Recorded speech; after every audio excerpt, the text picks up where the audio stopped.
Donald Trump gave United States Secretary of Defense Pete Hegseth a real dressing down, and now the Pentagon is rapidly unfreezing military aid to Ukraine. United States Secretary of Defense Pete Hegseth personally halted military aid to Ukraine and did not inform Donald Trump about it.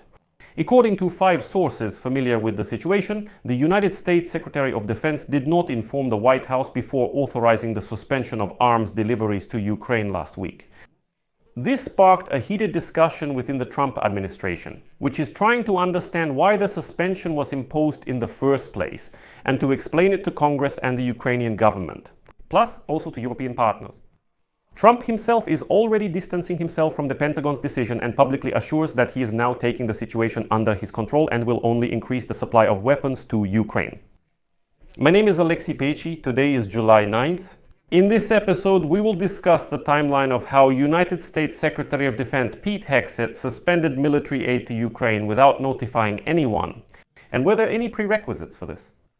Let's go through everything step by step. But before we start, I ask you to subscribe to this channel, like the video, leave any comment, and be sure to subscribe to my Telegram channel, Peachy News. The link is in the video description. United States President Donald Trump recently stated that he is not responsible for suspending military aid to Ukraine. He said the same thing to Zelensky during a phone conversation last week.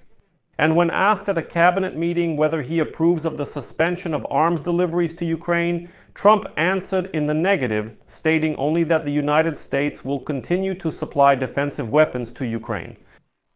When asked again who authorized the suspension, Trump replied, quote, "I don't know, why don't you tell me about it?" This episode highlights the often chaotic policy-making process in the Trump administration, especially under Pete Hegseth at the Department of Defense. This pause became the 3rd instance this year when Pete Hegseth decided to halt the delivery of American weapons to Ukraine, catching senior United States national security officials off guard. White House sources directly reported this. The first time this happened was in February, and the decision was quickly reversed, which reflects what happened on Monday evening when Trump also announced that the arms deliveries would continue. Even though Hegseth approved this pause, the second time something similar happened was in May, and then Trump also reversed Pete Hegseth's decision just as quickly. But here it's worth mentioning a telling video from yesterday's meeting of Donald Trump's cabinet. And then a reporter asks Trump, "Regarding Ukraine, Mr. President, do you plan to send more weapons to Ukraine?" Trump replies, "Yes, we will send more weapons. We have to. They need to be able to defend themselves. They're being hit very hard right now. They're being attacked very heavily. We'll have to send more weapons, yes, mostly defensive, but they're being hit very hard, and it's very sad. Many people are dying amid this chaos."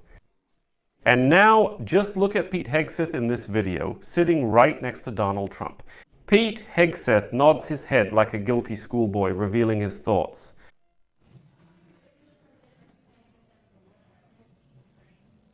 We're going to send some more weapons. We have to.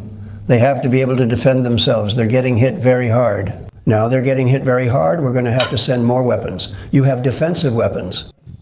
And so, according to a senior Trump administration official and 2 other sources, the United States Special Representative in Ukraine, retired General Kit Kellogg, and United States Secretary of State Marco Rubio, who is also Trump's national security advisor, were also not informed about the pause in advance and learned about it from press reports. So, Pete Hegseth didn't warn anyone at all, and I'll explain why he did that a little later. Here, Pentagon Press Secretary Kingsley Wilson stated that, quote, "Minister Hegseth provided the president with a framework for assessing military aid deliveries and existing stockpiles. This work was coordinated at the government-wide level." When asked whether Pete Hegseth had informed the White House before approving the suspension of deliveries, White House Press Secretary Karoline Leavitt stated that the Pentagon had conducted an assessment. To quote, "To ensure that all support provided to any foreign country aligns with America's interests. President Trump made the decision to continue supplying defensive weapons to Ukraine to help stop the killing in this brutal war, which, according to the Pentagon, they are actively working on. The President has complete trust in the Secretary of Defense. Well, two sources explained the fact that Pete Hegseth does not inform the White House by saying that he doesn't have a chief of staff or trusted advisors around him who could encourage him to better coordinate important policy decisions with interagency partners.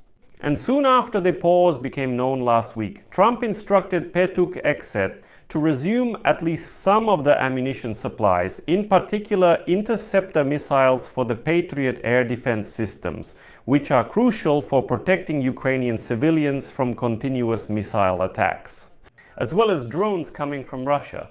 According to a senior official in the Trump administration, many of the munitions are already in Poland and can be quickly transferred to Ukraine. The weapons shipment was allocated by the previous Biden administration and was already on its way to Ukraine when its delivery was halted. And so on Friday, in a phone call with Ukrainian President Volodymyr Zelensky, Trump downplayed his role in the decision to halt the flow of weapons. However, the Pentagon announced the resumption of deliveries on the president's orders only late Monday evening, after Trump publicly stated that Ukrainians need defensive weapons for self-defense. Well, I'll give a short quote from Donald Trump, but it's very telling in terms of the change in the American president's rhetoric. Quote, "I'll tell you this, Ukrainians, do you think it's unfair that we've allocated so much money or not? Ukrainians have shown great courage because someone had to operate all those weapons, and many people I know wouldn't have done it. They wouldn't have had the courage to do it." And this quote stands in sharp contrast to previous statements, and according to two sources, Trump also now seems less inclined, as they say, to give Russia a victory by suspending military aid to Ukraine. In recent weeks, he has become more cautious toward Russian President Vladimir Putin, as it has become increasingly clear that Putin is not ready for peace talks with Ukraine. Another quote from Trump, "Putin is throwing a lot of nonsense at us. You want to know the truth? He always says very nice things, but in reality they turn out to be completely meaningless." But more importantly, one of the European officials said that Trump's disappointment with Putin was already obvious during the NATO summit in the Netherlands last month. And in their opinion, the suspension of arms supplies to Ukraine was actually not initiated by Trump himself.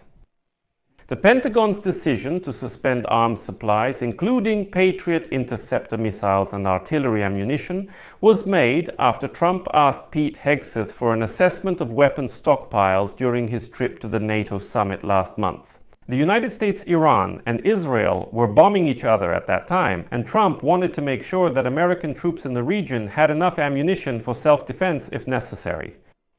And so, Pentagon spokesman Sean Parnell confirmed last week that the department, quote, "is conducting a capabilities review to ensure that United States military aid aligns with our defense priorities." However, according to three sources, Trump did not give Pete Hegseth any specific instructions to stop supplying weapons to Ukraine as part of this review. This recommendation, according to all sources, came from United States Deputy Secretary of Defense for Policy Elbridge Colby, who, by the way, has long been skeptical about sending large amounts of American military aid to Ukraine. Colby is convinced that it's time to leave Europe face to face with the Russians, and the United States should shift its focus to China. Then Colby presented his recommendations to stop supplying weapons to Ukraine to Deputy Secretary of Defense Steve Feinberg, who approved this move. In particular because of his long-standing concerns that America's defense industry is not replenishing American stockpiles quickly enough. The final approval was given by Pete Hegseth, believing that this would align with Donald Trump's priorities in the context of the America First slogan. Hegseth tried to gain favor with Trump, but it was a mistake. And so, as he writes, after the White House learned about the suspension, White House representatives informed Hegseth and the Department of Defense that they would temporarily provide cover for this decision. However, the White House emphasized that now the Pentagon itself must explain this step to Congress, which also was not informed in advance about the suspension. In recent days, Pentagon representatives have told congressional staff that this step was supposedly necessary due to a shortage of weapons in the United States. However, according to sources, Congress was not informed and did not receive any information from the Pentagon that could indicate a critical and imminent shortage of weapons. Moreover, the findings of the relevant committees in the United States Congress concluded that there is no critical situation with weapons stockpiles, and the suspension was not justified by anything. And here I will quote one of the congressmen who spoke to the media on condition of anonymity. And here is what he says.